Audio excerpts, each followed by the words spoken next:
सर्वेभ्यो नमः। देववाणी संस्कृतम यूट्यूब चलदृश्यम प्रति भवतां भवतीनां च हार्दं स्वागतम्। मित्रों, पारिभाषिकः कक्षा संख्या 53 53वीं कक्षा को आज पढ़ेंगे। ठीक है, हमारी अभी तक 68 परिभाषाएं हो चुकी हैं। ठीक है, गत कक्षा में मैंने आपको एक परिभाषा पढ़ाई थी जो काफी विशेष परिभाषा थी। आज दो परिभाषाएं पढ़ेंगे। पहले बता देता हूं मैं, और दोनों परिभाषाएं बहुत ही महत्वपूर्ण और कठिन नहीं है। ठीक है कठिन नहीं। चलिएगा, पीडीएफ आपको चाहिए तो आप इन पर संपर्क कर लीजिएगा हमसे, निःशुल्क आपको प्राप्त हो जाएगी। सब कुछ निःशुल्क है।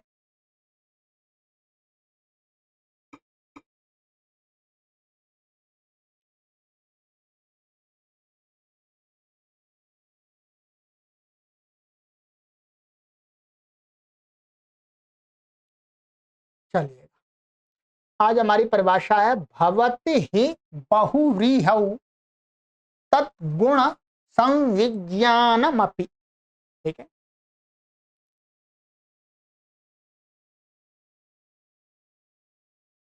आइएगा, इसकी उत्थानिका गुरुजी ने बनाई है, वो पढ़ते हैं पहले। अन्य पदार्थ प्रधानो बहुव्रीहि इति पूर्वाचार्याणां वचनेन बहुव्रीहि समासेन्यस्य पदस्य योऽर्थस्तस्य प्राधान्यम भवति। ठीक है,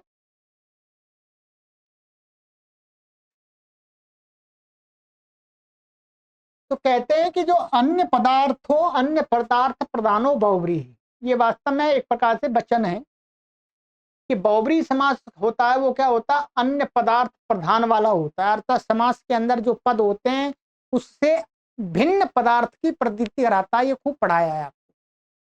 इति पूर्वाचार्याणाम वचन, ये पूर्वाचार्यों का वचन, अर्थात पाणिनि का वचन नहीं है। पाणिनि से पहले के आचार्य भी इस वाक्य को प्रयोग करते थे, और बाद में महर्षि पतंजलि आदि भी उन्होंने प्रयोग किया है, और दूसरे आचार्यों ने भी। बहुव्रीहि समास में अन्य पदस्य माने अन्य पद का अर्थ है जो जिस पद का समास नहीं हुआ।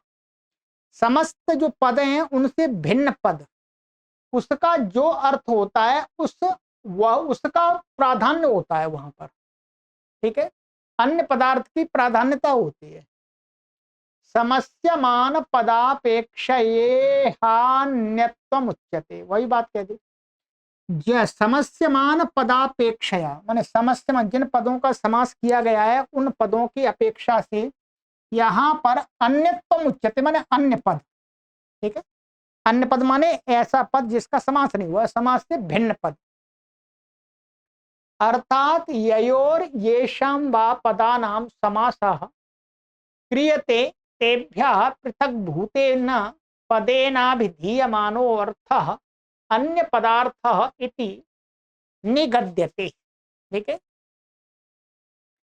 कहते हैं कि अर्थात जिन दो पदों का अथवा दो से अधिक पदों का समास किया जाता है उनसे भिन्न पद के द्वारा अविधीयमान माने कथित जो अर्थ होता है वो अन्य पदार्थ शब्द से कहा जाता है। यथा चित्रा गावो यस्य स चित्रगुः, शबला गावो यस्य स शबलगुः रीति। भैया देखा, चित्रगु किसको बोलते हैं? चित्रा गावो यस्य, चितकवरी गाय वाला व्यक्ति, गाय को तो नहीं कहते। अब समास में कौन कौन से पद हैं? चित्र और गु, गौ, गो शब्द है और चित्र शब्द है। तो परंतु इस चित्रगु से क्या हो गया, चित्र और गु का अर्थ की प्रधानता नहीं है, वो तो गौण हो गए। मुख्य कौन आ गया? जिसकी चितकवरी गाय है, वो अन्य पदार्थ जो गोपाल है, तो गोपाल के अर्थ की प्रतीति हो रही है। इसी प्रकार से शबला गावो यस्य, शबलगु वही है, धब्बे वाली गाय। ठीक है, इह ही चित्र गुण विशिष्ट गोभ्योन्य कश्चिद आसाम स्वामी चित्रगु शब्देनोच्यते। सरल, यहाँ निश्चित ही मान निश्चित रूप से प्रसिद्ध क्या है कि चित्र गुण विशिष्ट गो, चित्र चित्तकबरे गुण से विशिष्ट जो गाय हैं, तो गौओं से अन्य कोई जिस मान जो इनका स्वामी है गौओं का, यानी आसाम स्वामी, गौओं का स्वामी चित्रगु शब्द के द्वारा कहा जाता है। ठीक है, सरल है। और कहे तदेवं सर्व आदिर येषाम तानि सर्वादीनि इत्यत्रापि येषाम शब्दानामादौ सर्व शब्दोस्ति तेषां तथा भूतानां सर्व व्यतिरिक्तानामेव सर्वादि इत्यनेन शब्देन ग्रहणं प्राप्नोति ततश्च सर्व शब्दस्य सर्वनाम संज्ञा न स्यात् तस्मात् भवत्येषा न्याय सिद्धा ज्ञापक सिद्धा वा परिभाषा। ठीक है, ये कहते हैं कि ये हमने उदाहरण दिखा दिया कि अन्न बहुब्रीहि अन्न पदार्थ, अन्न पदार्थ प्रधान है बहुब्रीहि। अब ये यहाँ पर तो समस्या बता रहे हैं कि तद इस प्रकार से क्या होगा, वह सर्व आदिर येषाम तानि सर्वादीनि, सर्वादीनि सर्वनामानि जो शब्द है उसमें क्या समास करते हैं, सर्वादीनि में सर्व शब्द है, आदि में जिन शब्दों के, यही अर्थ करेंगे। यहां पर भी जिन शब्दों के आदि में सर्व शब्द है अस्ति, उनका ही तेषाम तथा भूतानाम, मन वो वहां पड़े हुए हैं जिस क्रम में, तो उन शब्दों का ही सर्व व्यतिरिक्ता नाम, सर्व को छोड़ करके मैंने अन्य शब्दों का बोध होगा। किसका होगा, अन्य शब्दों का। तो सर्व से रहे व्यक्त अतिरिक्त जो है सर्वादि इत्यनेन शब्देन ग्रहणम प्राप्नोति, माने सर्व को छोड़ करके सर्व आदि में पड़ा हुआ है जिनका, तो वो सर्वादि शब्द कहे जाएंगे, जो का अन्य पदार्थ तो वही आ जाएगा सर्वादि में। ततश्च सर्व शब्दस्य सर्वनाम संज्ञान स्यात्, फिर इससे क्या होगा भाई, अन्य पदार्थ, अन्य पदार्थ प्रधान है बहुब्रीहि, इस नियम से तो क्या है, सर्व शब्द की सर्वनाम संज्ञा ही प्राप्त नहीं होगी। तस्मात् भवत्येषा न्याय सिद्धा, इसलिए ये न्याय सिद्ध और ज्ञापक सिद्ध परिभाषा। ठीक है, अभी ये बता रहे हैं, दोनों से बता देंगे क्या परिभाषा है जी। भवति ही बहुव्रीहौ तद्गुण संविज्ञानमपि, सरल है।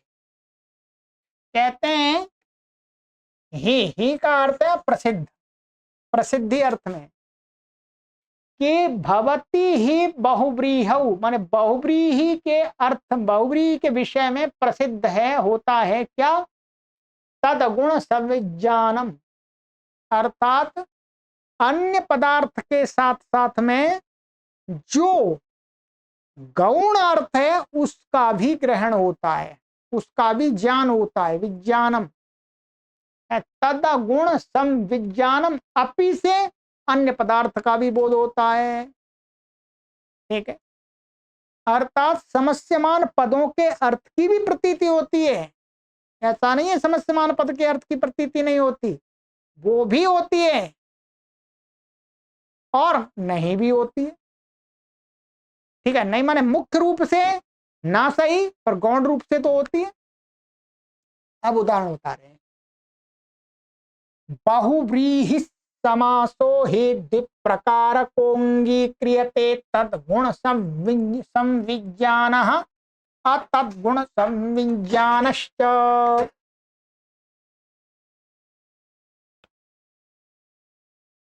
कहते हैं कि बहुव्रीहि समास दो प्रकार का स्वीकार किया जाता, अंगीक्रियते, एक तद्गुण संविज्ञानम, ठीक है, और दूसरा अतद्गुण संविज्ञानम। ठीक है, दो प्रकार का, ये हमने अष्टाध्यायी में भी आपको बताया था। ठीक है, उदाहरण में भी दिखाएंगे। तद शब्देन ही अत्र बहुव्रीहि परामृश्यते। यहां पर तद शब्द के द्वारा बहुव्रीहि समास का परामर्शित में संबंध बताया जा रहा है। गुण शब्दश्च अत्र विशेषणवाची। गुण शब्द यहाँ पर क्या है? विशेषण को बताने वाला है। समास घटका वयवः वर्ति पदार्थ परकः समासावयव भूत पदार्थ परकः समस्यमान पदार्थ परक इति यावतो।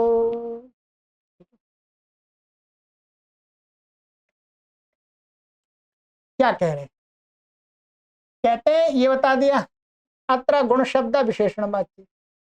कहते समास घटक अवयव माने समास के घटक अवयव माने समास जिन पदों का समास किया जा रहा है वो, उसी को वर्ति पदार्थ परकः। वर्ती माने उसमें जो समास में जो व्यवहित जो पद हैं वो वाले, ठीक है। वो जो शब्द हैं वो क्या है? विशेषण रूप में बनेंगे, ये बताना चाह रहे हैं। गुण शब्द विशेषणवाची। विशेषणवाची किसका भी कैसे विशेषण बनेगा? समास घटक अवयव, समास के जो अवयव हैं, पद रूपी अवयव हैं, वो विशेषण बनेंगे। वर्ती पदार्थ परकः अर्थात वर्ती पदार्थ माने समास में व्यवहित माने प्रयुक्त हुए जो पद वो क्या है? विशेषण अर्थ परक होंगे, गुण अर्थ परक होंगे वो, ठीक है। समासावयव भूत पदार्थ परकः, वही उसी बात को पूरा मारे। समास के अवयव भूत जो पदार्थ है वो पदार्थ परकः विशेषण रूप में बनेगा। समस्यमान पदार्थ परक इति यावत, उसी बात को फिर घुमा दिया।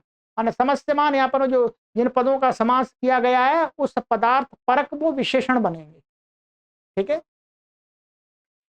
बहुव्रीहि समासे विशेषण भूत समस्यमान पदानाम अर्थस्याप्यन्य पदार्थेन सह संविज्ञानम ग्रहणम भवति। ये कहते हैं कि बहुव्रीहि समास में विशेषण भूत समस्यमान जो पद हैं, विशेषण रूप से जो समास हुआ है वो पद विशेषण रूप से बनते हैं। वो क्या? अर्थस्य अपि अन्य पदार्थेन सह, माने इन पदों का जो अर्थ, ठीक है, विशेषण रूप से प्रयुक्त हुए समास में जो पद, उनका जो अर्थ का अपि माने भी, अन्य पदार्थेन सह माने जो अन्य पदार्थ माने जो समास में पड़े हुए पदों से भिन्न पदार्थ, जैसे चित्रगुह गोपालकः के सह संविज्ञानम माने ग्रहणम भवति, माने ग्रहण होता है, बोध होता है। अपि शब्देन च नापि भवति इति कृत्वा अतद गुण संविज्ञोपि बहुव्रीहिरिति फलति। और क्या कहते हैं? और कहते हैं अपि शब्द के द्वारा नापि भवति, माने ऐसा नहीं कि हर जगह उसका वो होगा। भवति इति कृत्वा अतद्गुण संविज्ञानोपि भवति, माने अतद्गुण संविज्ञान भी होता है, ठीक है। माने वहां पर उसके अर्थ की एकदम प्रतीति नहीं होती है। बहुव्रीहि फलति माने इस प्रकार से दोनों प्रकार का बहुव्रीहि समास सिद्ध हो जाता है, प्रयोग में देखा जाता है।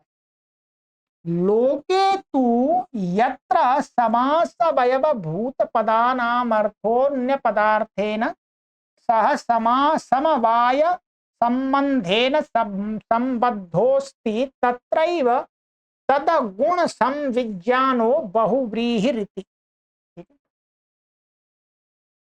क्या कहते हैं? लोके तो, लोक में तो समास के अवयव भूत जो पद हैं उनका अर्थ अन्य पदार्थ के साथ में समवाय संबंधेन संबद्धो अस्ति। समवाय संबंध का अर्थ होता है नित्य संबंध है। समवाय संबंध माने नित्य संबंध। तो क्या है, लोक में तो समास अवयव भूत जो पदों का जो अर्थ होता है वो अन्य पदार्थ के साथ में क्या है, समवाय संबंध से संबद्ध होता है। तत्रैव तद गुण संविज्ञानो बहुब्रीहि, वहीं पर तदगुण संविज्ञान जानना चाहिए, ध्यान रखेंगे। अभी ये बता रहे हैं, ठीक है। जैसे यहां पर ये लिखे, मैं अभी आपको इसको बाद में बताऊंगा, ये इन्होंने अपने उसी विषय को समझाने के लिखा है। जैसे अन्यत्र च प्रायः अतद्गुण संविज्ञान इत्येव भवति। अन्यत्र दूसरी जगह जहां पर समवाय संबंध से बात नहीं होती है, विषय उपस्थित नहीं होता है, तो वहां पर क्या है, प्राय करके अतद्गुण संविज्ञानम ही होता है। अर्थात वहां पर तो अन्य पदार्थ ही प्रधान मुख्य रूप से दिखाई पड़ता है, ठीक है। जैसे अभी बताते हैं, इन्होंने कहा है, अभी थोड़ा सा मैं आपको समझाऊंगा। यथा जैसे लंब कर्ण, तुंग नासिक, दीर्घ बाहु, क्लिप्त केश नख श्मश्रु इत्येवमादौ अन्य पदार्थस्य बोधः कर्णादि सहितस्य भवति। कहते हैं लंब कर्ण, लंब कर्ण लंबे कान वाला, लंबे कान है जिसके, ठीक है, वो व्यक्ति। तुंग नासिका माने ऊपर को उठी नासिका है जिसकी। दीर्घ बाहु लंबे लंबी भुजाओं वाला व्यक्ति। क्लिप्त केश नख श्मश्रु माने बढ़े हुए हैं बाल और नख और दाढ़ी जिसके, ऐसा व्यक्ति। इत्येवमादौ माने इनमें, इस प्रकार के उदाहरणों में तो अन्य पदार्थ का बोध जब होता है तो कर्णादि सहित से भवति, कर्णादि सहित का होता है। इसलिए ये क्या हो गया, तद गुण संविज्ञान। इसमें समवाय संबंध क्या इन्होंने बताना चाहा, समवाय संबंध इन्होंने बताना चाहा कि लंब कर्ण, ध्यान रखेंगे क्या है, लंब कर्ण, लंब कर्ण लंबे कान है जिस व्यक्ति के। अब जो कान का संबंध है जिस व्यक्ति को कहा जा रहा है वो कैसा संबंध है, समवाय। ऐसा नहीं है कि आज उसके पास में कान है या कल नहीं होंगे, ऐसा तो नहीं होता। जब तक वो व्यक्ति जीवित रहेगा तब तक उसके पास में कान रहेंगे ठीक है, उसका जब तक शरीर रहेगा। ऐसे ही तुंग नासिका, नासिका का भी संबंध उस शरीर के साथ में क्या है, नित्य समवाय संबंध है। तो यहां पर क्या है, जब हम बोलते हैं लंब कर्णा तुंग नासिका दीर्घ बाहु, तो साथ में अन्य पदार्थ मान जिसकी लंबी नासिका है, ऊंची उठी हुई नासिका, अथवा लंबे कान है जिसके, अथवा लंबे बाहु हैं, उस व्यक्ति अन्य पदार्थ का बोध होता है। साथ में लंबे कानों का भी बोध होता है, ऊंची उठी हुई नासिका का भी बोध होता है, लंबे बाहुओं का भी ज्ञान होता है, उसकी भी प्रतीति होती है, ठीक है। तो इस प्रकार से क्या इन्होंने ये बताना चाहा कि यहां समवाय संबंध की प्रतीति हो रही है, इसलिए ये क्या है, तद गुण संविज्ञानम।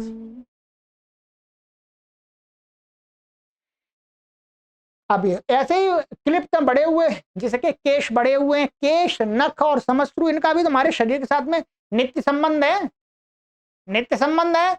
जब तक हम रहेंगे तब तक बाल रहेंगे, और बाल मन हो सकता है उड़ जाए परंतु अंदर तो रहेंगे, संबंध तो रहेगा। ऐसे ही केशों का वो नाग, वो नख का, ऐसे श्मश्रु दाढ़ी का, ठीक है। यदि पुरुष है तो ठीक है। तो इत्येवमादौ अन्य पदार्थस्य बोधा कर्णादि सहितस्य भवति, अन्य पदार्थ के साथ में कर्णादि का सहित का होता है। तो इस प्रकार से क्या जाना गया, ये क्या हो गया, तदगुण संविज्ञानम। अब आ गया ये, यत्र तो चित्रगु इत्यादौ अन्य पदार्थेन सह समस्यमान पदार्थानाम अर्थस्य संयोग संबंध मात्रम गृह्यते तद तत्र ही अतद गुण संविज्ञान इति। जहां पर चित्रगु आदि जैसे शबलगु आदि है, हम कहते चित्रगु को लेके आओ, चित्रगु को लेके आओ, शबलगु को लेके आओ, तो वो चितकबरी गाय साथ में नहीं आती है, ध्यान रखेंगे। चितकबरी गाय साथ में नहीं आती है। शबल माने बड़े बड़े धब्बे वाली गायों को साथ में नहीं लाया जाता उस व्यक्ति को। वहां पर क्या होता है, कहते हैं कि अन्य पदार्थ के साथ में जो समस्यमान पद हैं उनका जो अर्थ होता है उसका वहां पर संयोग संबंध मात्र की प्रतीति होती है कि ये व्यक्ति ऐसा है, इसका संबंध चितकबरी गायों के साथ में है। बस संबंध की प्रतीति होती है। चितकबरी गायों से कोई लेना देना नहीं होता। देखे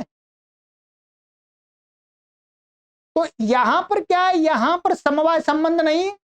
भाई जो चित्र वो है, भाई चितकबरी गाय उसके पास में ना रहे, भाई हो सकता आ जाए उसके पास में कल नहीं होंगी। और चितकबरी गाय के साथ में उस चित्रगु का संबंध, उस व्यक्ति का संबंध गोपालक का नित्य नहीं है। भाई वो चितकबरी गाय खरीद लाया तो उसके पास है, उन्होंने बेच दी तो नहीं है, अथवा मर गई तो खत्म संबंध, चित्रगु बना रहेगा। तो यहां पर क्या है, यहां पर समवाय संबंध इनको प्रतीत नहीं होता है। ठीक है, ध्यान रखें। इसका विस्तार हम वही करेंगे, नहीं तो हम अभी आपको और कुछ अधिक बताने चले तो आप उलझन में फंस जाएंगे। वो काशिका का विषय। ठीक है, अभी आपको इस परिभाषा का इतना ही भाव समझ लेना है, बस इतना पर्याप्त है। ठीक है,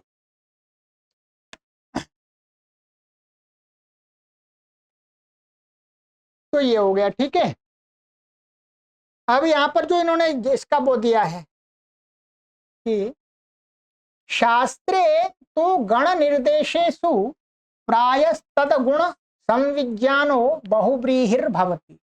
शास्त्र के माने अष्टाध्यायी माने व्याकरण शास्त्र में जो गणों का निर्देश किया गया है, सर्वादि गण है इत्यादि इत्यादि, तो उन गण निर्देशों में प्राय करके तदगुण संविज्ञान बहुव्रीहि ही हमें जानना चाहिए, माने तद सहित का बोध होता है। यथा सर्वादीनि स्वरादीनि प्रादय इत्यादि, सर्व सहित स्वर सहित प्र सहित का बोध होता है।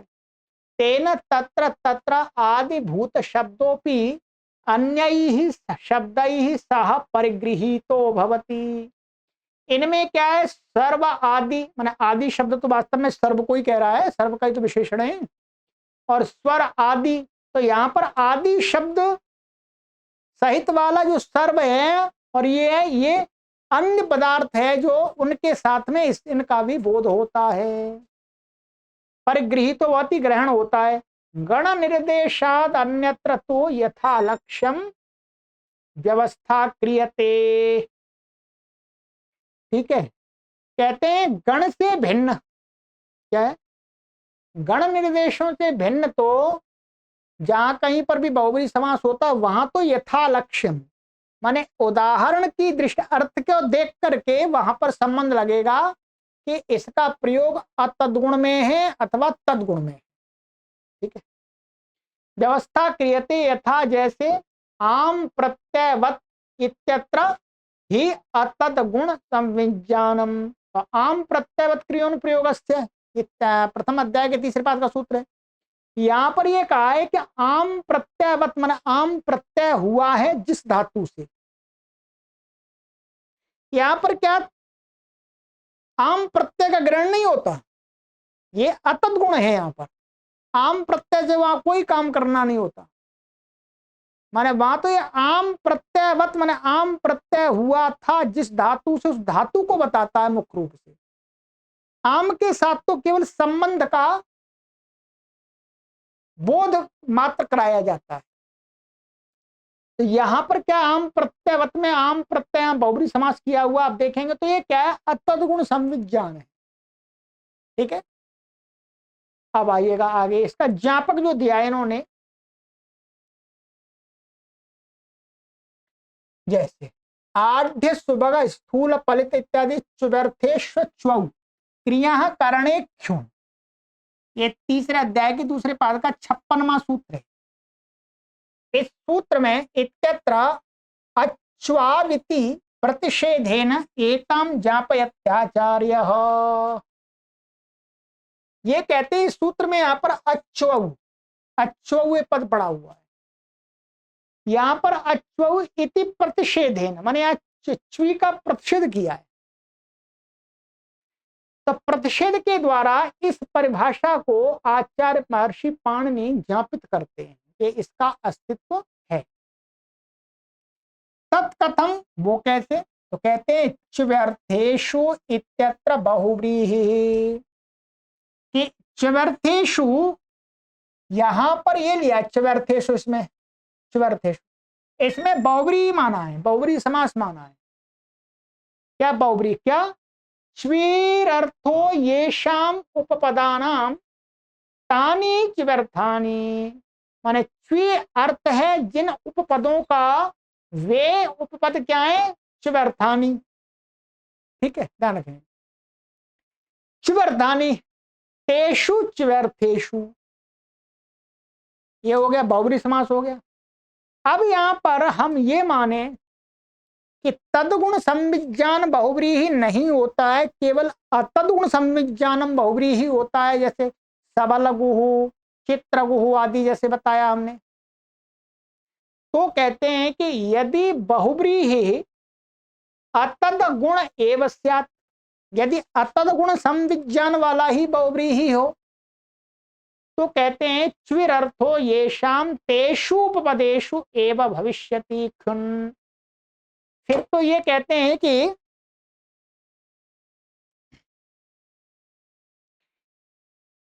च्वी अर्थ है जिनका, उनके ही उपपद रहते हुए खुन आखुन प्रत्यय होगा इस सूत्र से, अर्थात च्वी तो आएगा नहीं उसमें। च्वी के अर्थ वाले, च्वी का अर्थ क्या, अभूत तद्भाव, तो अभूत तद्भाव अर्थ वाले जो उपपद होंगे उनके रहते हुए खुन प्रत्यय होगा। ठीक है, क्योंकि यहां बहुब्री हमने माना तदगुण बहुब्री इसमें च्वर्थ में, तो उपपदेशु एवं भविष्यति खुन, न तो च्वौ, भाई च्यू में तो होगा ही नहीं, क्योंकि इस च्वर्थेशु में च्वी का तो ग्रहण होगा ही नहीं। कब ग्रहण नहीं होगा, जब हम अतद्गुण बहुब्री ही मानेंगे। ठीक है, पुनः अच्वौ इति किम निषेधेन, फिर यहां पर अच्वौ यहां पर निषेध क्यों किया, जब च्वी का तो ग्रहण हो ही नहीं रहा। यदि हमारे पास में बहुब्री समास होता है, वहां पर अन्य पदार्थ की प्रतीति होती है अर्थात अतद्गुण की, तो फिर च्वी की तो प्राप्ति नहीं है, च्वी प्रत्ययंत उपपद की तो प्राप्ति नहीं है। तो फिर कहते हैं अच्वौ इति किम निषेधन, फिर अच्वौ का निषेध क्यों करेंगे, यहाँ क्यों किया, इससे क्या है, तत्करणेन तदगुण संविज्ञानम अपि भवति इति ज्ञापितम इति धिक्, उसके करने से, मन अच्वौ के प्रतिषेध करने से यह ज्ञापित होता है कि तदगुण संविज्ञान बहुब्रीहि भी होता है। ठीक है, तो ये हो गया। चलिएगा, ये यहां पर दिया इन्होंने, ये बस इतना ही है। ठीक है, अब इसमें इन्होंने ये क्या, ये एक मिनट,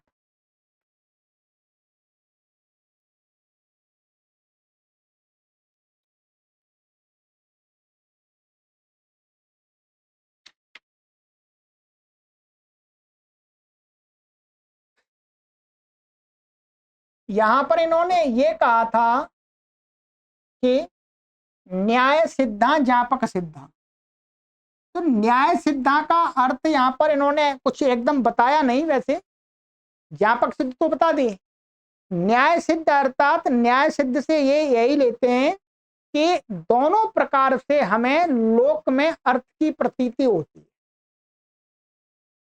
लोक में दोनों प्रकार से अर्थ की प्रतीति होती है, जैसे लंब कर्णम आनय और चित्रगुम आनय। चित्रगुम आनय में हमें क्या होती है, अतद गुण संविज्ञान की का ज्ञान होता है, और लंब कर्णम आनय में क्या होता है, तद गुण संविज्ञान का। यही क्या है, न्याय सिद्ध है। न्याय माने यही, उदाहरण पर लोक में प्रचलित है, यही न्याय सिद्ध है। इसको लोक सिद्ध भी कह सकते हैं। ठीक है, तो ये हो गया। यहां पर एक बात इन्होंने ये कही है, अब आपको समझ में आ जाए तो आप इसको समझ लेना।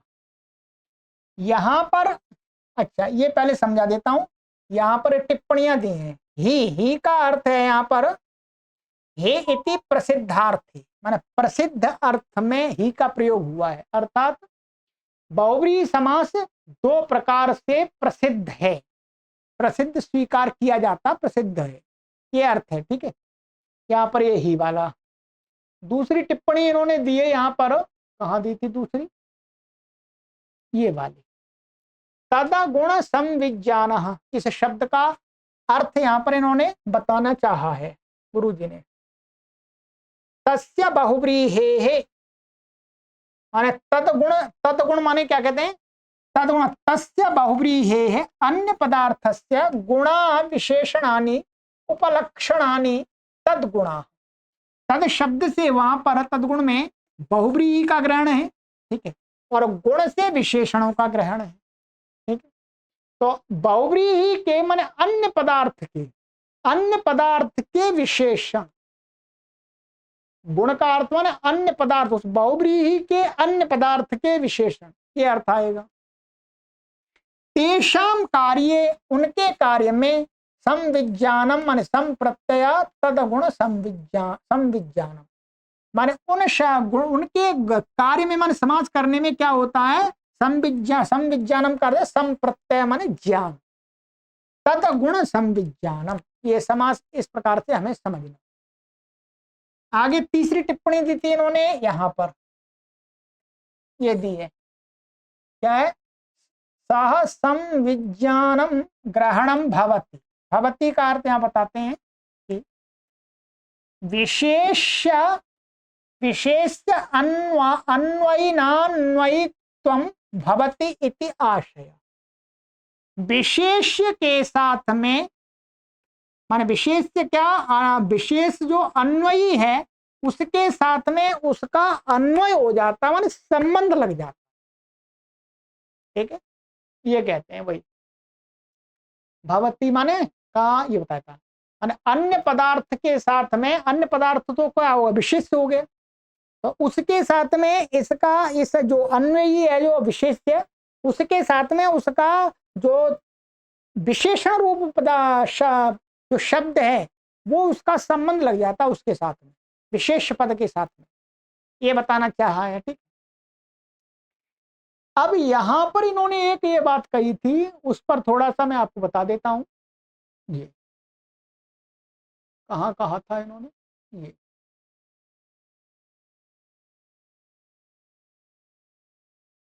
ये समवाय संबंध वाली जो बात कही है ये एकदम सटीक नहीं है।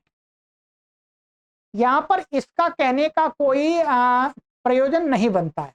मैं आपको एक उदाहरण देता हूं, जैसे एक उदाहरण है पीताम्बरम आनय, पीताम्बरम या पीताम्बरः आगच्छति, आप समझ जाएंगे आराम से। पीताम्बरः आगच्छति, पीताम्बरा माने पीले कपड़े वाला व्यक्ति आ रहा है, अर्थात पीले कपड़े पहने जिसने, वो आ रहा। यहां पर भी कौन सा समास है, यहां पर तद गुण संविज्ञान बहुव्रीहि है, ये भी ध्यान रखेंगे, क्योंकि पीताम्बरा आगच्छति का अर्थ है पीले कपड़े भी साथ में आ रहे हैं, उसका भी बोध हो रहा है। परंतु जो व्यक्ति है और पीले कपड़े, उसका तो कोई समवाय संबंध नहीं।